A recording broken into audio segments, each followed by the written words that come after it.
Nous voici maintenant rendus au Grand Musée du Monde Maya, toujours à Mérida. Je visite avec vous ce centre extrêmement complet concernant la civilisation Maya. Ce magnifique musée extrêmement moderne fut inauguré en 2012, une date non pas prise au hasard car il s'agissait de la fin du décompte long selon le calendrier Maya que je vais vous expliquer tout à l'heure. Pour l'instant, nous nous dirigeons à l'intérieur pour visiter l'exposition permanente où nous verrons des centaines d'artefacts. À tout de suite!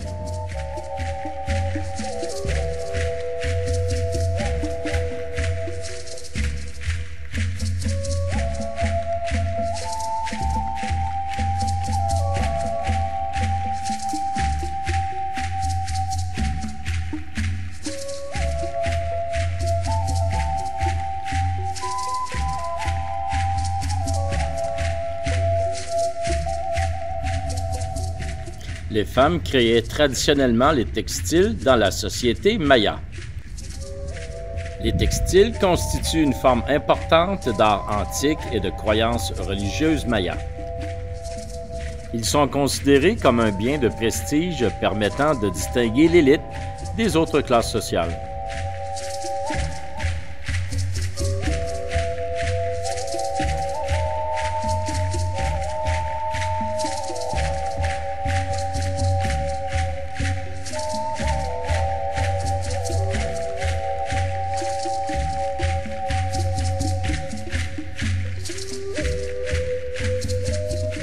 Les franciscains organisèrent un encadrement de tous les instants de la population maya du Yucatan afin de les convertir. Ils eurent de la difficulté pour venir à bout de la résistance parfois ouverte, le plus souvent souterraine, de l'ancienne religion.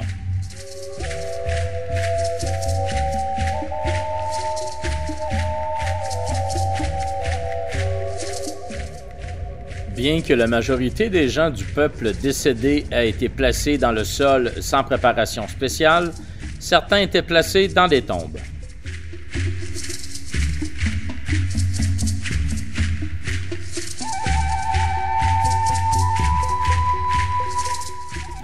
Les plus simples avaient une série de dalles de pierre brute tapissant l'espace occupé par le corps du défunt pour le protéger.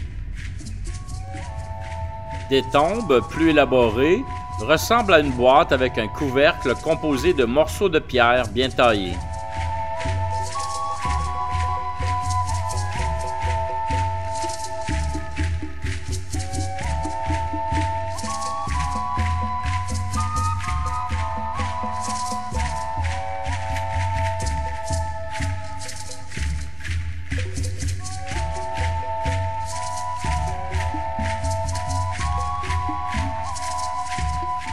La civilisation Maya est une ancienne civilisation principalement connue pour ses avancées dans le domaine de l'écriture, de l'art, de l'architecture, de l'agriculture, des mathématiques et de l'astronomie. Les Mayas occupaient à l'époque précolombienne un territoire centré sur la péninsule du Yucatan. Les Mayas vivant sur la péninsule sont le résultat de nombreuses migrations et de mélanges ethniques d'époques lointaines, dont certaines ont été enregistrées après 900 ans de notre ère.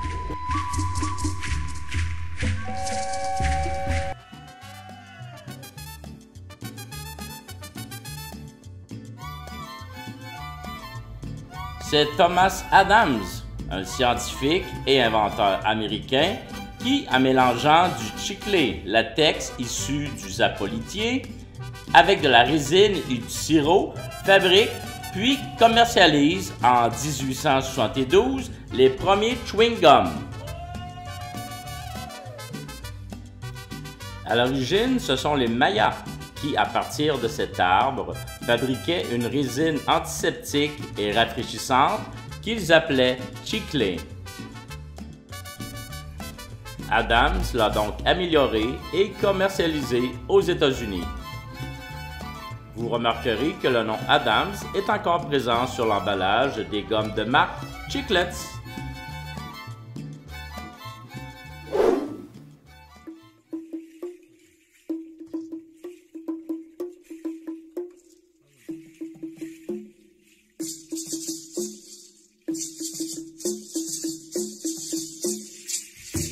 Cet almanach Maya, magnifiquement conservé, contenait des prédictions pour chaque jour du calendrier Tla'akin, basé sur un cycle de 260 jours.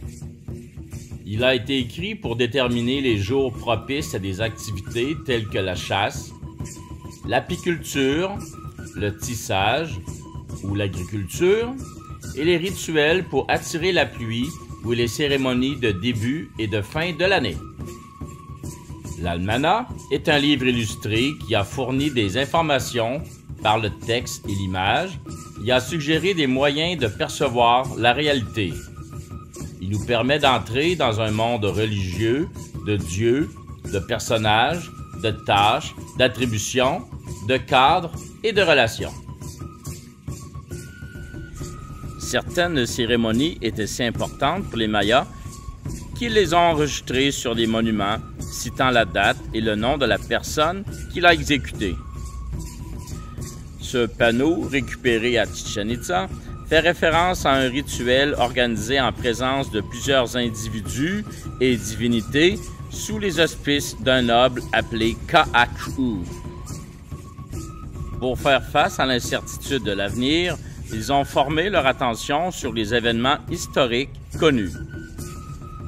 Leur version de l'histoire explique le développement et la décadence de leur propre culture.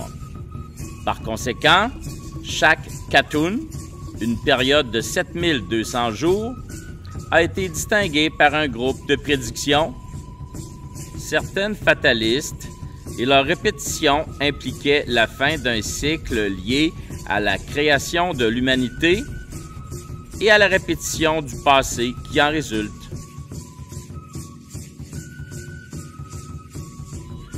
On retrouve environ 250 dieux dans le panthéon maya, complexe et changeant. Il y avait des dieux pour superviser chaque action humaine et chaque aspect de la vie.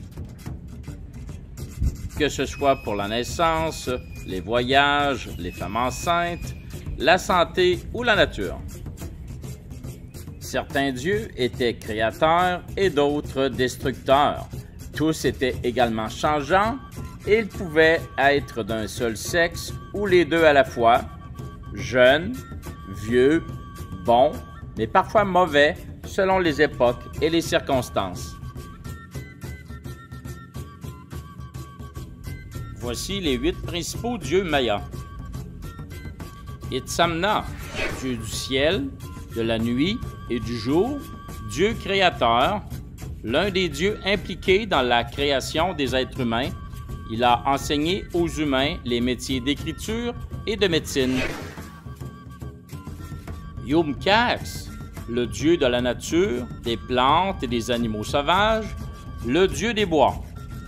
C'est le dieu vénéré par les chasseurs et les agriculteurs qui chassent les animaux sauvages ou sculptent leurs champs dans sa forêt. Les dieux du maïs. Il y avait un dieu du maïs femelle et un dieu mâle. Ce sont des dieux protecteurs des arts, du scribe, de la danse et des festins. Ixchel, déesse de la lune et de l'amour, de la médecine et de la profession de sage-femme, également connue comme la déesse de la fécondation. Elle est représentée sous la forme d'une femme âgée. Chak, dieu de la pluie, de première importance pour les Mayas. Chak a apporté les nuages, le tonnerre, les éclairs et surtout la pluie. Kinishao, dieu du soleil. Kukulkan, dieu serpent à plumes, il était aussi vénéré par les Aztèques. Associé au cycle de croissance du maïs, comparant ses plumes aux feuilles du maïs et ses écailles aux grains.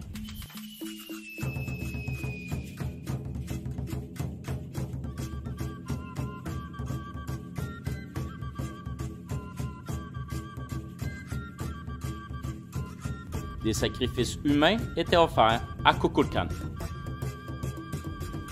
Nabku, le dieu créateur.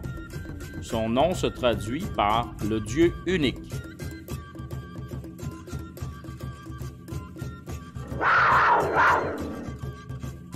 Le jaguar symbolise le soleil nocturne, la guerre et la souveraineté. Les divinités supérieures et les dirigeants mayas exerçaient leur pouvoir assis sur un siège bas recouvert d'une fourrure de jaguar. Par la suite, le siège lui-même a pris la forme du félin en position couchée.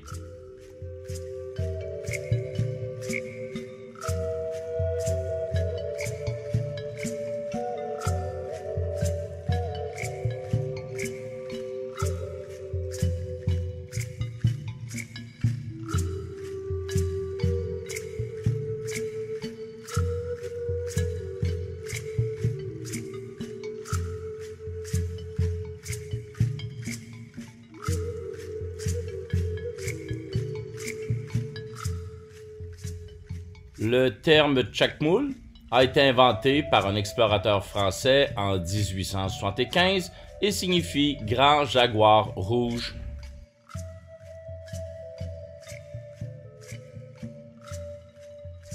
Le ventre de la statue servait à recevoir le cœur des victimes sacrifiées. Contrairement au nôtre, le système d'écriture maya est logosyllabique car il utilise des figures représentant des mots et des signes phonétiques qui ont la valeur d'une voyelle ou d'une syllabe.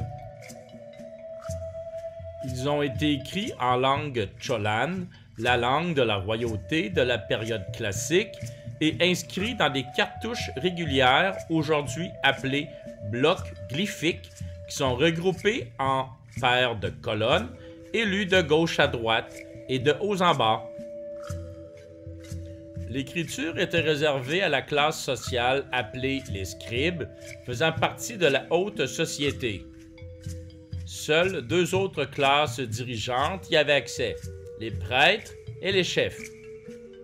Elle était inaccessible au reste de la population. Le fait que les écritures pouvaient être représentées sous deux façons, soit en bande verticale ou horizontale, offrait aux scribes une grande liberté de composition, ce qui érigeait l'écriture au rang d'art et les meilleurs scribes au statut d'artiste. Quand on voulait s'adresser à l'ensemble du monde maya, les scribes étaient obligés de recourir à une écriture plus simple pour être compris. L'histoire des Mayas a plus de 5000 ans et l'éventail des langues qui en est issu s'étale sur un spectre encore plus large que celui des langues européennes, s'inscrivant dans une tradition gréco-latine.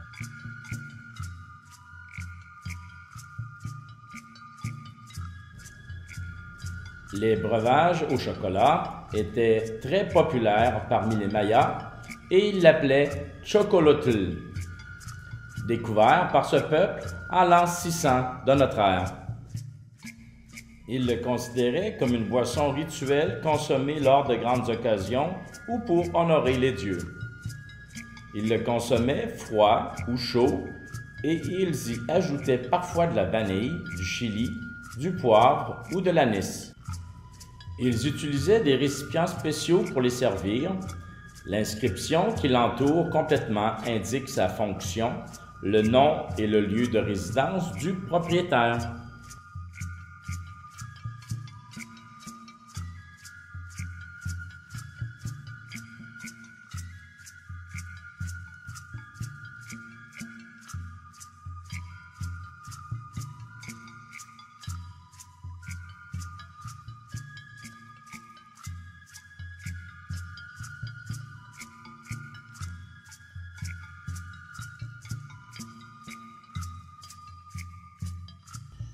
Ce qu'on appelle un jeu, dans les faits, était davantage un rituel sous forme de compétition entre deux équipes et où le capitaine de l'équipe gagnante était sacrifié et considéré pratiquement comme un dieu.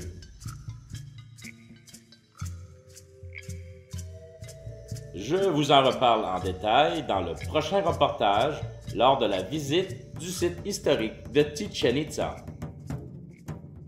Tout d'abord, pour comprendre comment fonctionnent les calendriers mayas, car il y en a plusieurs, il faut savoir que cette civilisation, qui existe encore aujourd'hui, ont des millénaires d'observation du ciel.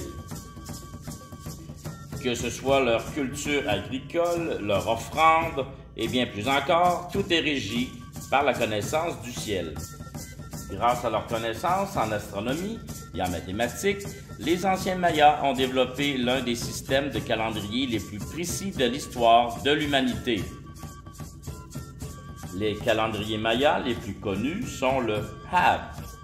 Il a 365 jours et il est près de l'année solaire.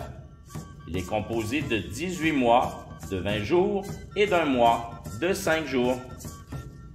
Le Tzolk'in est composé de 20 mois, de 13 jours.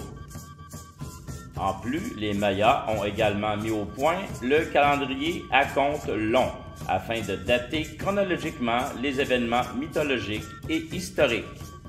Le calendrier à compte long comprend les deux principaux calendriers, HAB et Tzolk'in, qui s'entrecroisent sur un cycle de 52 ans, soit 1 872 000 jours, s'étant terminé au solstice d'hiver le 21 décembre 2012, soit à l'ouverture de ce musée.